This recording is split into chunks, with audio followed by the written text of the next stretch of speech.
ഇന്ന് രാവിലെ ഈ ഒരു തിരക്ക് പിടിച്ച ദിവസം തന്നെയായിരുന്നു കേട്ടോ. രാവിലെ കുളിച്ചത് ഏട്ടൻ വിളക്കൊക്കെ വെച്ചു. ഞാൻ പിന്നെ നേരെ ഏട്ടന് ദോശ ഉണ്ടാക്കാൻ വേണ്ടിയിട്ട് അടുക്കളയിലും കയറി കേട്ടോ. അത് കഴിഞ്ഞ് ഇന്ന് എൻ്റെ മൂത്ത ചേച്ചിയുടെ വീട്ടിൻ്റെ അടുത്തായിരുന്നു കേട്ടോ ഏട്ടന് ജോലി.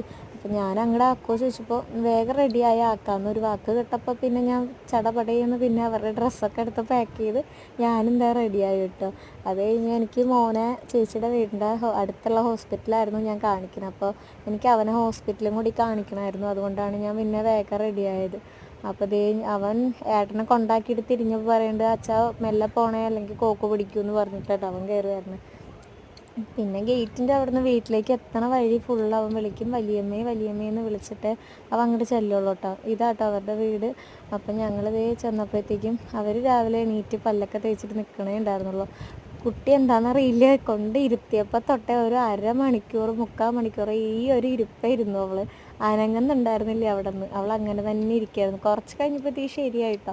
പിന്നെ ഇതാണ് ചേച്ചിയുടെ മൂത്ത മോൾ കേട്ടോ. അവൾ പിന്നെ എപ്പോഴും ഇവൾ വന്നു കഴിഞ്ഞാൽ ഇവളുടെ അടുത്ത് തന്നെ ചുറ്റിപ്പറ്റി നിൽക്കും. അവൾക്ക് ഇഷ്ടമായി ഇവൾ.